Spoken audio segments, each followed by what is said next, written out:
Hello friends, welcome to lucky Reddy stories. Please story విన్న తర్వాత like, comment, share and subscribe చేసుకోవటం మాత్రం మర్చిపోవద్దు. విక్రమార్కుడు స్టోరీని మొదటి భాగం నుండి వినాలి అనుకుంటున్నారా? అయితే నా ప్రొఫైల్లో ప్లేలిస్ట్లో ఉంటుంది, వినండి. ఇక స్టోరీలోనికి వెళ్ళిపోదాం.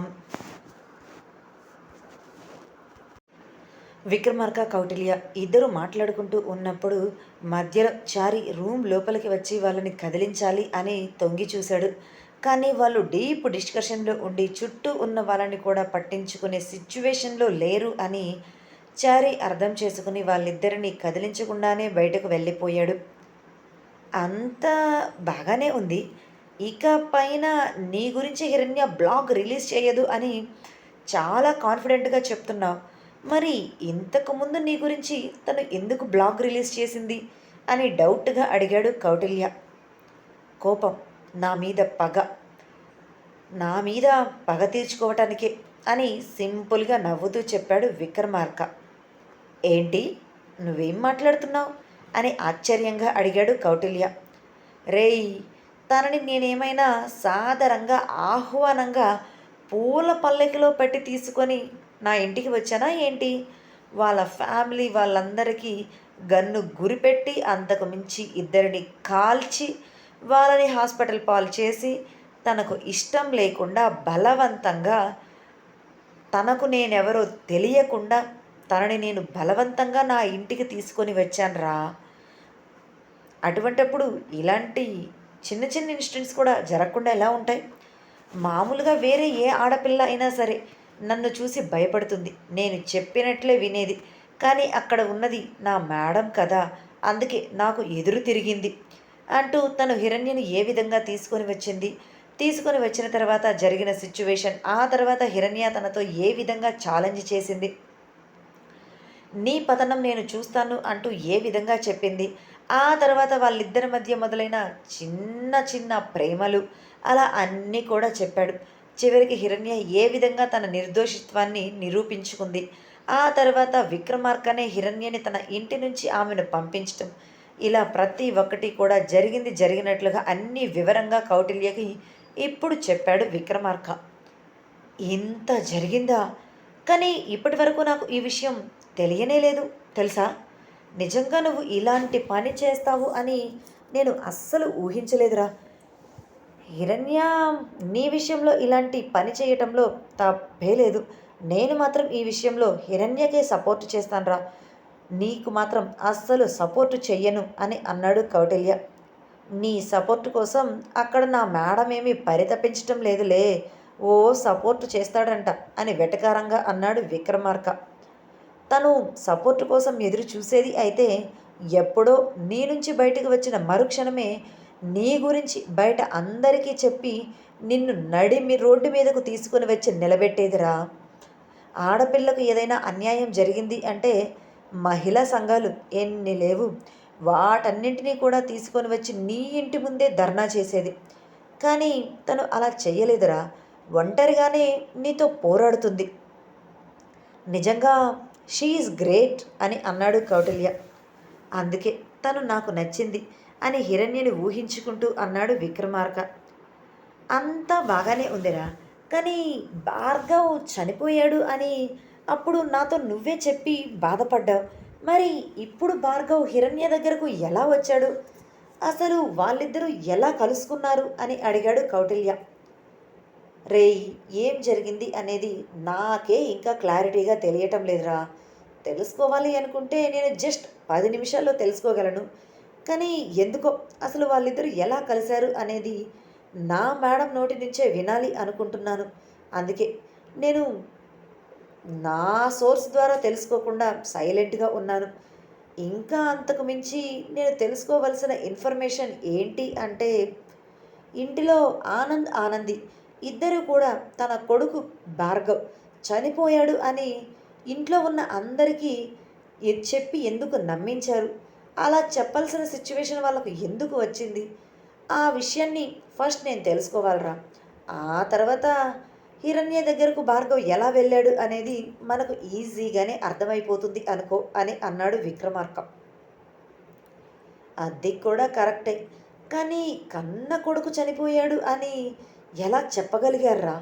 బ్రతికున్న కొడుకుని కూడా వాళ్ళు చూసుకోలేకపోతున్నారా? అసలు వాళ్ళకు మనసుందా? అని అన్నాడు కౌటిల్య. దానికి ఏమీ సమాధానం చెప్పలేని విక్రమార్క చైర్లో వెనక్కి వాలాడు. సైలెంట్గా ఉన్నాడు.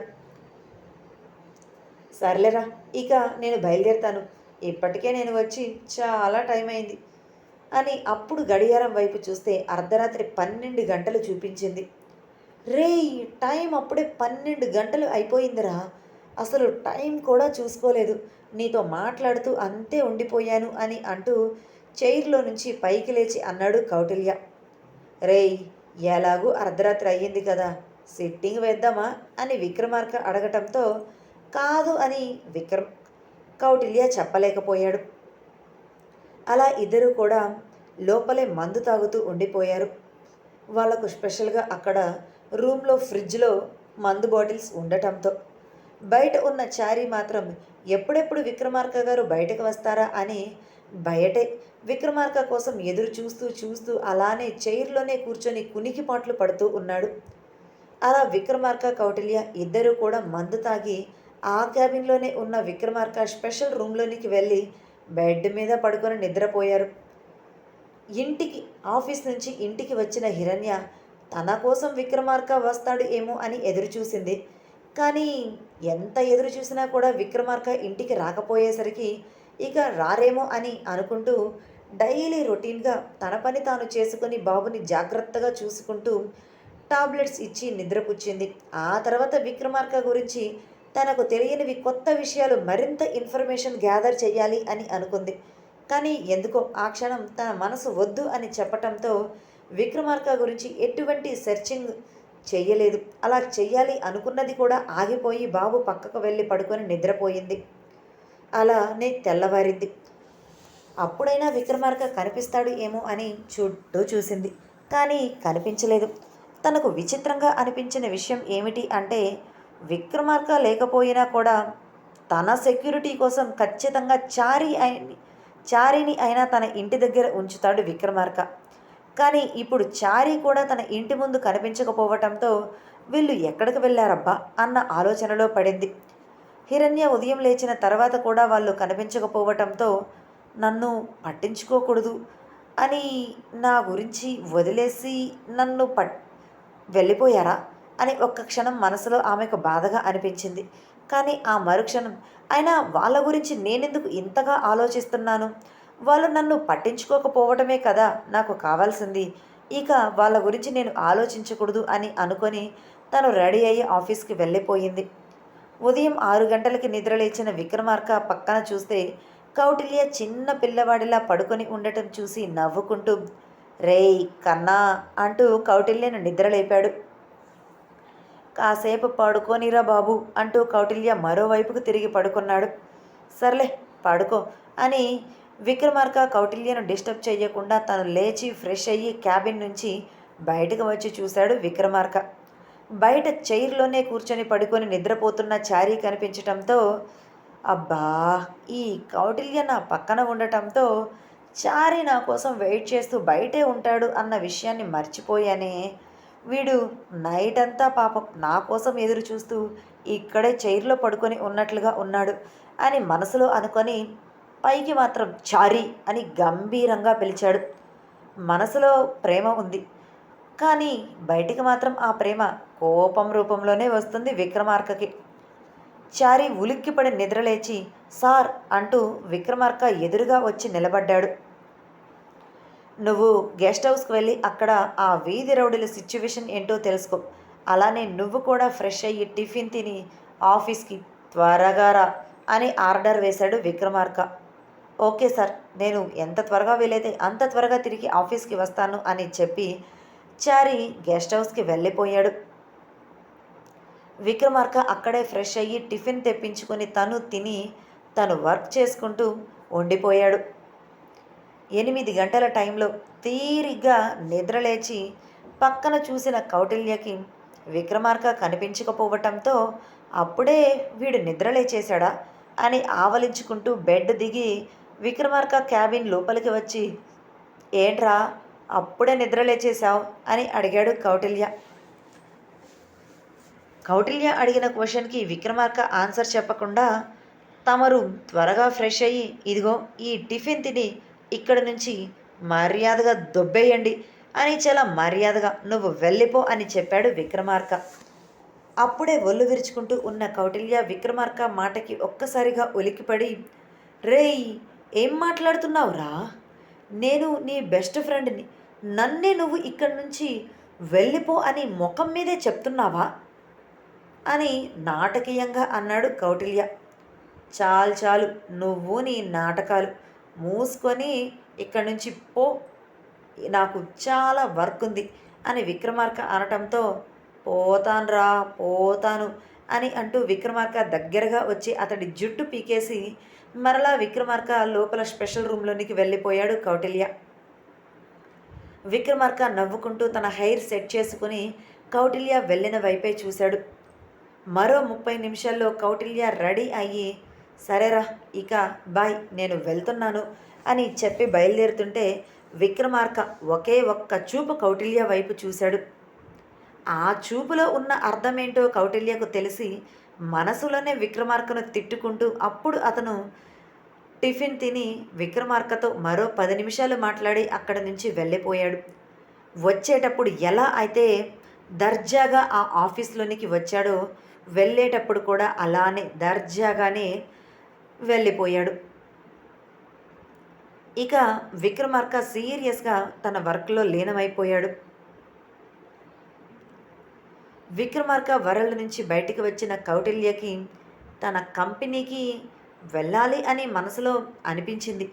కానీ అక్కడకు వెళ్ళి ఏం చేయాలి? వర్క్ అంతా పర్ఫెక్ట్గానే జరుగుతుంది. నేను వెళ్ళి ఇన్ఫెక్షన్ చేసేది ఏమీ లేదు. వారం క్రితమే బెంగళూరు వచ్చి అంతా చూసే వెళ్ళాను. ఇప్పుడు నేను అక్కడికి వెళ్ళి చేసేది ఏమీ లేదు కదా. ఒకవేళ ఇప్పుడు నేను అక్కడికి వెళ్ళిన హిరణ్యని చూడగలనా? తనని ఫేస్ చెయ్యగలనా? నా బెస్ట్ ఫ్రెండ్ వల్లే తన జీవితం అలా అయిపోయింది. అంతకు మించి నేను తనకి ఐ లవ్ యూ చెప్పాను. ఇలాంటి క్లిష్టమైన పరిస్థితి ఎవ్వరికీ రాకూడదు అనుకుంటూ తను హైదరాబాద్ ఫ్లైట్ ఎక్కేసి హైదరాబాద్ వచ్చేశాడు. హిరణ్య మీదే అటాక్ జరిగింది. ఆమె ప్రాణాలతో పోరాడి గెలిచింది, బ్రతికింది అన్న విషయం కౌటిల్యకు తెలియదు. హిరణ్య తనకి నో చెప్పిన తర్వాత హిరణ్య గురించి తను పట్టించుకోలేదు. అందరిలాగే తను కూడా నార్మల్ ఎంప్లాయీలానే ఫీల్ అయ్యాడు. హరీష్ తల్లి ధరణి అలేఖ్యకి ఫోన్ చేసి, ఏంటమ్మా ఈ మధ్య మా ఇంటికి రావడమే మానేశావు? ఒకసారి ఇంటికి రావచ్చు కదా, నిన్ను చూడాలి అనిపిస్తుంది అని అడిగింది. అది ఆంటీ, కొంచెం వర్క్లో బిజీగా ఉన్నాను, అందుకే రాలేకపోతున్నాను. ఈరోజు ఈవినింగ్ ఖచ్చితంగా వస్తాను అని మాట అయితే ఇచ్చింది అలేఖ్య. సరే సరే, తప్పకుండా రావాలి అని మరీ చెప్పి ధరణి ఫోన్ కట్ చేసింది. అలేఖ్య ఫోన్ వైపే చూస్తూ, ఆంటీకి వస్తాను అని చెప్పాను, కానీ ఇప్పుడు నేను హరీష్ గారి ముందుకి వెళ్ళగలనా?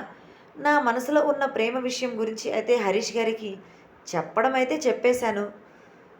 కానీ ఒకవేళ హరీష్ గారు నాకు నో చెప్తే నేను మరొకసారి ఆ ఇంటికి ధైర్యంగా వెళ్ళగలనా అనే ఆలోచనలో పడింది. సర్లే, ఏదైతే అది అయ్యింది. ఎస్ చెప్పని, నో చెప్పని, హరీష్ గారి గురించి కాకపోయినా ఆంటీ అంకుల్తో నాకు మంచి పరిచయం ఉంది. వాళ్ళ కోసమైనా వెళ్తాను. అయినా జీవితంలో ఎప్పుడు ఆనందమేనా? అప్పుడప్పుడు బాధ కూడా ఉంటుంది అని తనకు తానే ఏదేదో చెప్పేసుకొని మోటివేషన్ ఇచ్చుకొని అలా సాయంత్రం ఆఫీస్ అయిపోయిన తర్వాత అలేఖ్య ధరణి ఇంటికి వెళ్ళింది. అప్పుడే హరీష్ కూడా ఇంటికి వచ్చి తన తల్లి కాఫీ ఇస్తే తాగుతూ సోఫాలో కూర్చుని ఉన్నాడు. అలేఖ్య ఆ ఇంటిలోనికి అడుగుపెట్టిన మరుక్షణమే సోఫాలో కూర్చొని కాఫీ తాగుతూ కనిపించిన హరీష్ని చూసి ఆమె ఇంటిలోనికి ధైర్యంగా అడుగు పెట్టలేకపోయింది. అలా అక్కడే హరీష్ వైపు చూస్తూ గుమ్మం దగ్గరే నిలబడిపోయింది. అలేఖ్యకి ఫోన్ చేశానురా ఇంటికి రమ్మని, తను సాయంత్రం వస్తాను అని చెప్పింది. ఇంకా రాలేదేంటి? వస్తాను అని చెప్పి రాకుండా ఉండదే అని హరీష్తో మాట్లాడుతూనే గుమ్మం వైపు చూసిన ధరణికి గుమ్మం దగ్గరే నిలబడి ఉన్న అలేఖ్య కనిపించడంతో, ఏంటి అలేఖ్య, ఇక్కడి వరకు వచ్చి అక్కడ గుమ్మం దగ్గర నిలబడిపోయావేంటి? రా లోపలికి అని అన్నది ధరణి. హా! ఆంటీ వస్తున్నాను అని చెప్పి ఇబ్బందిగా ఫీల్ అవుతూ హరీష్ ముందుకి రాలేక అడుగులో అడుగు వేసుకుంటూ ధరణి దగ్గరకు వచ్చి పక్కనే ఉన్న సింగిల్ సీటర్ సోఫాలో కూర్చుంది. నీకు కాఫీ, టీ, జ్యూస్ ఏం తీసుకుంటావు? ఏం కావాలి? అని అలేఖ్యను అడిగింది ధరణి. అది ఆంటీ, నాకు ఇప్పుడు ఏమీ వద్దు. ఏమీ తాగే ఇంట్రెస్ట్ కూడా లేదు అని అలేఖ్య అంటుంటే, ఏమీ వద్దు అంటావేంటి? ఆఫీస్కి వెళ్ళి కష్టపడి వర్క్ చేసి వచ్చిన దానివి, ఏదో ఒకటి తీసుకోవాల్సిందే. సర్లే, నువ్వు ఇలా చెప్పవలే కానీ నేనే వెళ్ళి నీకోసం జ్యూస్ తీసుకొని వస్తాను అని చెప్పి కిచెన్లోనికి వెళ్ళి అలేఖ్య కోసం జ్యూస్ తీసుకొని వచ్చి ఇచ్చింది ధరణి. హరీష్ వైపు ఇబ్బందిగా చూస్తూనే ధరణి ఇచ్చిన జ్యూస్ గ్లాస్ తీసుకొని చిన్నగా సిప్ చేస్తూ తాగుతూ ఉంది అలేఖ్య. అలేఖ్య తన ఇంటికి వచ్చింది, తన పక్కనే ఉన్న సింగిల్ సీటర్ సోఫాలో కూర్చుంది అని కూడా హరీష్ పట్టించుకోలేదు. సైలెంట్గా కాఫీ తాగాడు. ఆ తర్వాత తన రూమ్లోనికి వెళ్ళిపోయాడు. నేను ఈ ఇంటికి రావటం హరీష్ గారికి ఇష్టం లేనట్టుంది. అందుకే ఇంటికి వచ్చిన నన్ను కనీసం చూడకుండా, నాతో ఒక్క మాట కూడా మాట్లాడకుండా అలా రూమ్లోనికి వెళ్ళిపోయారు. నేను ఇక్కడ నుంచి వెళ్ళిపోవటమే కరెక్ట్ అని మనసులో బాధగా ఫీల్ అయ్యింది